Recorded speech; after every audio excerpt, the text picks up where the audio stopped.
Hi, minasan, konnichiwa! Aqui é o Ricardo Cruz e hoje a gente vai falar um pouco sobre cultura tradicional japonesa, mais especificamente sobre o que é exatamente uma geisha. A gente vai aproveitar que o One Piece, tem muita gente aí que tá lendo One Piece é uma grande sensação, inclusive lá no Japão, eles estão numa fase que eles são num país que mexe com a cultura japonesa e tem aparecido geishas e outras figuras femininas dessa época. Vamos aprender umas palavras em japonês, alguns kanjis, alguns conceitos e desmistificar, porque tem muita confusão na cabeça das pessoas em relação a geishas. Vamos ver tudo isso a partir de agora. E não esquece de se inscrever neste canal, clicar no sininho para você não perder nenhum dos nossos vídeos e deixar aqui embaixo o seu comentário com sugestões de temas, elogios, críticas, o que você quiser. Então vamos lá.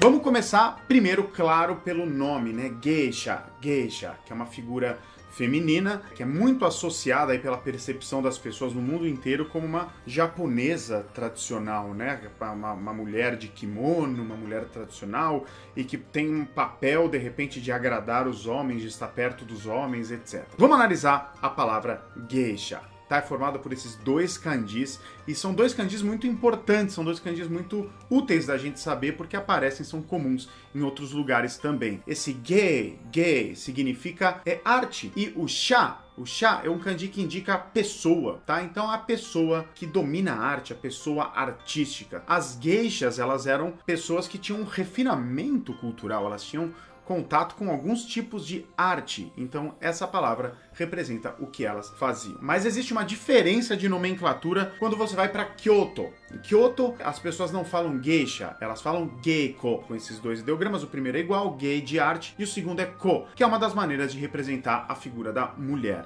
Então são as mulheres artistas. Então durante o período Edo, por volta de 1600, 700, 800, nessa época as geishas eram figuras comuns em casas de entretenimento, predominantemente entretenimento masculino. Os homens iam a essas casas e as geishas eram as performers desses lugares. Elas tocavam shamisen, elas faziam danças, elas podiam tocar taiko, tocar flauta, elas faziam performances artísticas. Geisha no resto do Japão e as geiko em Kyoto, tá? Só uma diferença de nome mesmo. Mas aí você pode me perguntar, mas Ricardo, existem geishas ainda no Japão? A gente encontra essas geishas performando? A resposta é sim, principalmente na região de Kyoto, né? Quando você vai viajar para o Japão, você pode ver as mulheres vestidas como se fossem geishas, né? Com os trajes, com kimono, assim como elas eram na época. Mas hoje, claro, a época mudou, né? A gente não tá mais naquele período, então as geishas, elas têm um papel um pouco mais figurativo para turistas, são mais atrações turísticas, né? Elas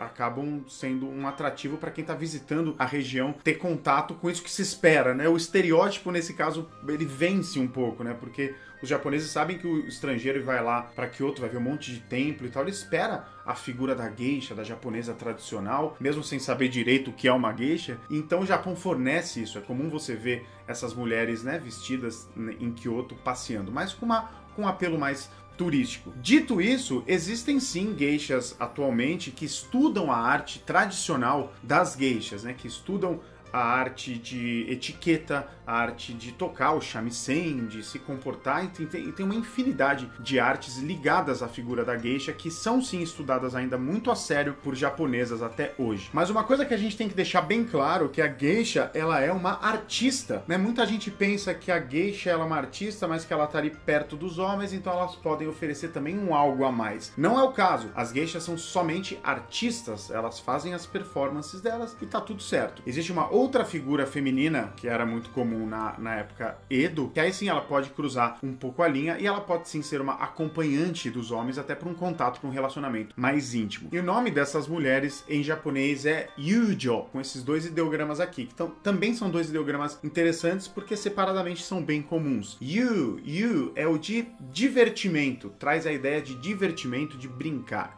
E Jo é o kanji de mulher, né? Tem uma outra leitura, onna, que muita gente que estuda japonês já aprendeu e já conhece. Em Tóquio, elas eram chamadas de oiran, com esses dois ideogramas aqui, sendo que o primeiro deles significa flor, né? Tem uma outra leitura que é hana, que significa flor, muita gente já conhece também. E pra quem tá lendo One Piece, ó, vou dar 3 segundos pra quem não quer tomar spoiler. Não é nenhum spoiler, nada demais, viu, gente? Mas pra quem não quer saber nada, 3, 2, 1...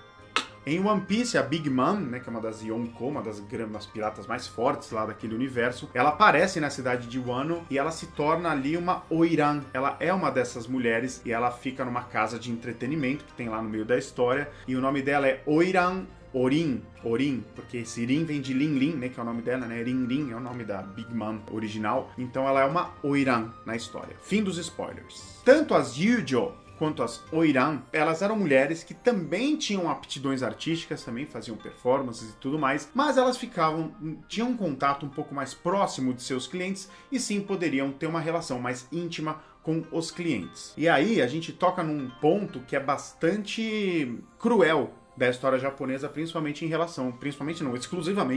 relação à história dessas mulheres. Porque as Oiran ou as Yujo, elas ficavam em áreas de entretenimento noturno, principalmente masculino, das cidades. Essas áreas eram conhecidas como Yukaku ou Hanamachi, é o nome que se designava a essas cidades. É fácil da gente ver em kanjis mais o Hanamachi, que de novo repete esse kanji de flor, hana, com machi, que é cidade, né? Cidade. Então, a cidade das flores. Inclusive em One Piece, na saga de Wano, eles têm a Hana no Miyako, né? É uma das regiões ali do país de Wano, isso não é spoiler nenhum, é só um nome ali, né? Hana no Miyako, que é uma referência a Hanamachi, as tradicionais Hanamachi, áreas de entretenimento adulto. Para não ficar exatamente igual, o autor, o nosso querido Eiichiro Oda, transformou em Hana no Miyako. Miyako, kanji muito importante, significa capital. E o que aconteceu é o seguinte, essas mulheres, as Yujo ou as Oiran, muitas delas nasciam lá dentro desses locais de entretenimento, ou elas eram vendidas para esses lugares de entretenimento por suas famílias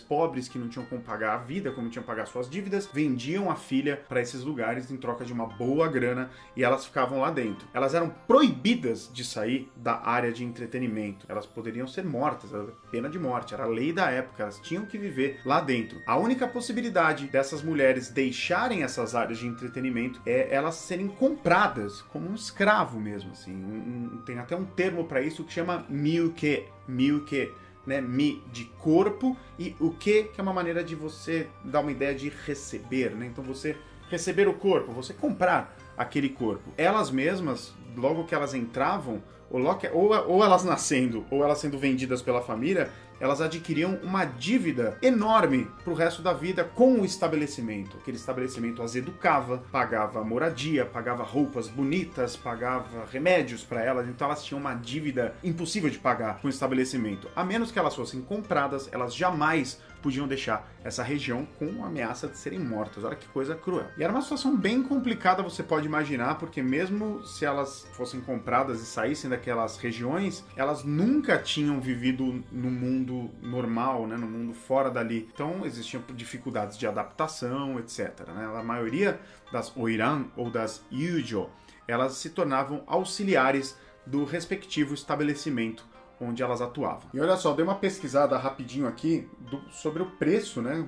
Precificar, quanto que custava uma Oiran na época. Ela custava em torno de 1.000 ryo. Ryo é a moeda da época. E hoje seria em torno de mais ou menos 130 milhões de ien. Mais ou menos uns 6 milhões de reais na cotação agora de agosto de 2020. Olha, é uma coisa para os ricos, né? Não é qualquer pessoa que poderia comprar uma Oiran, né? Muito, muito dinheiro. Aliás, esse tipo de entretenimento era uma coisa que dava status para os homens que frequentavam essas casas, né? Quando eles iam nessas casas de entretenimento, assistir o show das geisha e ter os serviços todos ali de uma Oiran, isso custava caro. Só de você estar ali, de você usufruir daqueles serviços, não era uma coisa barata, então isso também era um símbolo de status. As pessoas, os homens que frequentavam aqueles lugares tinham status de estarem ali também. Como tudo na cultura japonesa, existem muitas classificações, muitos níveis. Para cada detalhe da cultura existe um termo diferente. A cultura é muito rica, até no palavrório que nomeia as coisas na cultura japonesa. E uma Oiran também tinha os seus níveis. O nível mais alto que uma Oiran podia chegar é chamado de Dayu. Dayu, com esses dois ideogramas aqui. Antes da gente falar da próxima palavra, eu preciso fazer um adendo aqui sobre ela. Eu falei e vou falar várias vezes Dayu, mas o correto é Taiyu.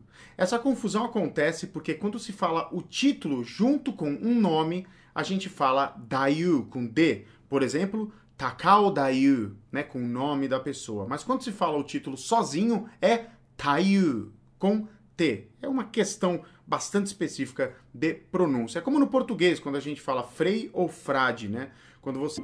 Oiran, só umas 3, 5 se tornariam Dayu, chegariam nesse nível mais alto. E tinham regras, né? Porque apesar da gente ter falado aqui nelas, eram muito objetificadas, mas dentro dessa loucura existiam regras muito doidas também. Uma Dayu, por exemplo, chegava um grupo de homens na casa de entretenimento. Eles pediam por uma geisha, 2 geishas, quero ver o show enquanto eu bebo, não sei o quê. E eles podiam solicitar também uma Dayu. E nesse primeiro contato com o homem não podia nem mesmo dirigir a palavra a Dayu. Na segunda vez, ela sai e de repente levar a relação deles para algo mais íntimo. Mas eles tinham esses 3 níveis de progressão no relacionamento de um cliente com uma Dayu. E o cliente também, ele não podia ter mais do que uma Oiran num estabelecimento. Então, se ele vai lá para a região de entretenimento adulto, ele vai numa casa, ele escolhe uma Oiran, ele fica ligado naquela casa com aquela Oiran, ou com aquela Dayu, se ele puder, né, pagar, mas não pode ficar trocando também. Isso era uma outra regra da época. E lembrando, falando de novo, as geisha, elas eram artistas, elas iam trabalhar nesses lugares de entretenimento e depois iam embora, elas circulavam livremente pelo país todo, não tinha nenhuma regra restritiva em relação às geisha. Geisha no Japão todo, e em Kyoto, geiko.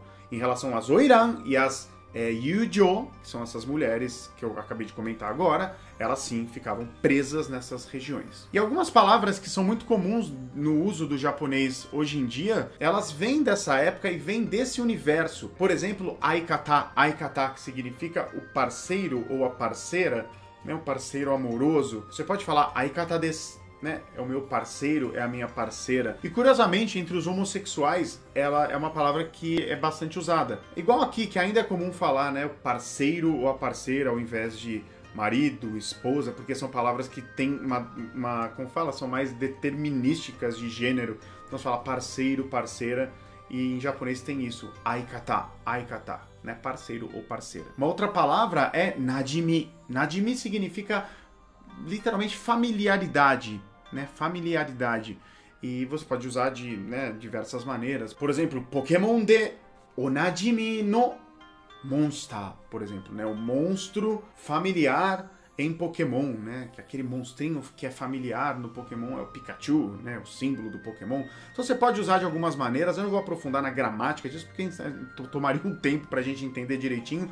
Mas é uma palavra de uso muito comum na língua japonesa atual, que tem a sua origem dessa época, porque najimi, essa coisa de familiaridade, de uma relação de familiaridade, fazia referência à relação entre um homem e uma yujo, ou uma oiran, né? Depois que ele frequentava algumas vezes a mesma casa, como eu disse antes, ele ficava meio que atrelado àquela mulher, né? Aquela oiran ou aquela yujo. E isso era uma relação de najimi, tinha esse nome atrelado. Essa palavra expandiu esse significado e hoje é usada comumente. E outra palavra, uma última palavra, é moteru. Moteru, que é muito usada, né? Muito usada hoje em dia, que significa você ter popularidade, você ter um charme em relação a outra pessoa. Por exemplo, você bota uma roupa bonita e alguém pode falar sono kakko wa josei ni moteru yo.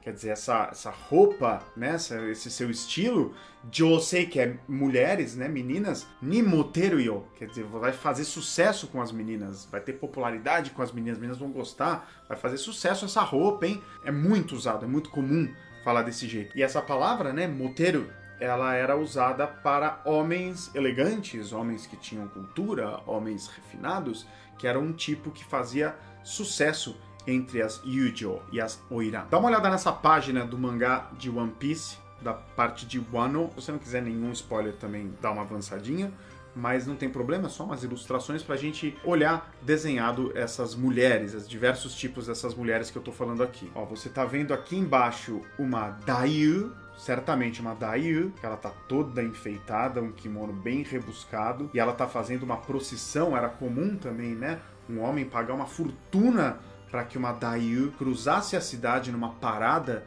e fosse até ele, né, era um evento né, caríssimo. Então aqui a gente tem uma Daiyu, e no quadrinho de cima, você vê na parte direita, você vê uma menininha ajudando a colocar as roupas nessa Daiyu. É uma Kamuro, com esse kanji aqui, que é uma assistente, é uma aprendiz, que um dia se tornará uma Oiran, quem sabe um dia se tornará também uma Daiyu.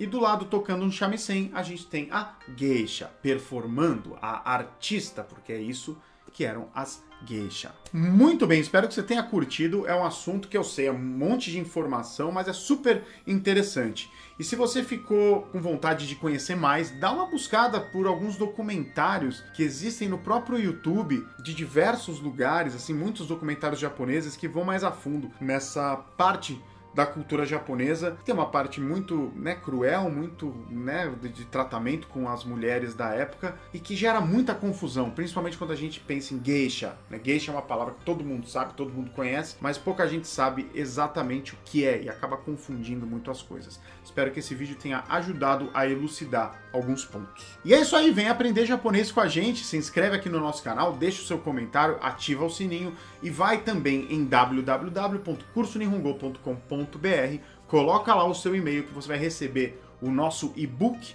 e o nosso mini curso em 8 vídeos. E não esquece de dar uma navegada por outros vídeos aqui do canal, porque tá cheio de conteúdo muito rico para você aprender japonês se divertindo. Até o próximo vídeo, já né?